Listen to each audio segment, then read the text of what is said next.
ধ্বংস হোক ওই সব নারী যারা স্বামীর রোজগারে অসন্তুষ্ট থাকে। হাদিসের আলোকে এমন কিছু কাজ রয়েছে যেগুলো নারীদের জন্য মারাত্মক ক্ষতিকর এবং ধ্বংসের কারণ হতে পারে। তো চলুন জেনে নেওয়া যাক সেই 8টি কারণ যা ইসলাম অনুযায়ী নারীদের জন্য অভিশাপ ডেকে আনতে পারে। প্রথমত, ভ্রু প্লাক করা বা অন্যকে করানো। নারীর সৌন্দর্য আল্লাহ প্রদত্ত একটি নিয়ামত, কিন্তু যখন কেউ আল্লাহর সৃষ্টি পরিবর্তন করতে চায় তখন তা ইসলাম সমর্থন করে না। হাদিসে এসেছে, ধ্বংস হোক ওই সব নারী যারা চোখের ওপরের লোম বা ভ্রু ওঠায় এবং অন্যকে ওঠাতে সাহায্য করে। সহিহ বুখারী, হাদিস 4886।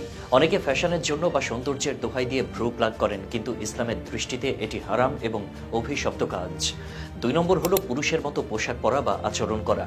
নারী এবং পুরুষের মধ্যে আল্লাহ একটি স্বাভাবিক পার্থক্য রেখেছেন, কিন্তু যারা এই স্বাভাবিকতা নষ্ট করে বিপরীত লিঙ্গের মতো আচরণ করে তাদের জন্য হাদিসে কঠোর নিষেধাজ্ঞা এসেছে। ধ্বংস হোক তারা যারা নারী হয়েও পুরুষের বেশ ধারণ করে।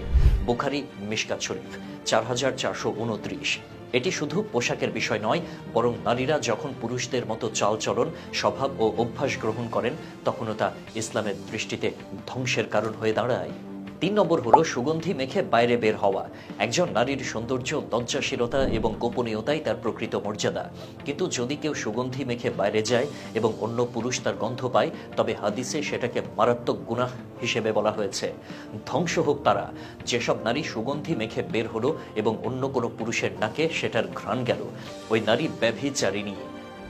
সহিহুল জামে 4540। সুগন্ধি বা পারফিউম ব্যবহার করা ইসলামে নিষিদ্ধ নয়, তবে তা যেন অন্য পুরুষের মনোযোগ আকর্ষণ না করে সেটা গুরুত্বপূর্ণ। 4 নম্বর হলো উল্কি বা ট্যাটু আঁকা। অনেকে আজকাল শরীরে উল্কি আঁকাকে ফ্যাশন মনে করেন, কিন্তু ইসলাম এটিকে নিষিদ্ধ করেছে এবং যারা এটি করেন বা করান তাদের ওপর অভিশাপ এসেছে। ধ্বংস হোক ওই সব নারী যারা শরীরে উল্কি বা ট্যাটু আঁকে এবং অন্য কেউ এঁকে দেয়। সহিহ মুসলিম 2125।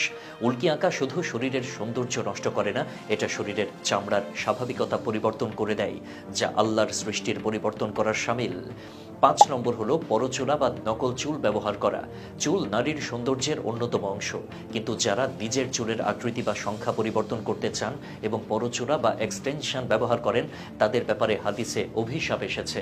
অভিশাপ তাদের জন্য যেসব নারী পরচুলা বা আলগা চুল পরিধান করে। সহিহ বুখারী 4886। সৌন্দর্যের জন্য প্রাকৃতিক উপায় বেছে নেওয়াই উত্তম। কৃত্রিম উপায়ে সৌন্দর্য পরিবর্তন করা ইসলামে নিষিদ্ধ। 6 নম্বর হলো স্বামীর রোজগারে অসন্তুষ্ট থাকা। একজন স্ত্রী যদি তার স্বামীর বৈধ রোজগার নিয়ে অসন্তুষ্ট থাকেন বা অহেতুক বেশি চাওয়া পাওয়া করেন, তবে সেটি তার জন্য ধ্বংসের কারণ হতে পারে। ওইসব নারী যারা স্বামীর রোজগারে অসন্তুষ্ট থাকে। সহিহ বুখারী, হাদিস 6657। 7 নম্বর হলো মিথ্যা অপবাদ দেওয়া।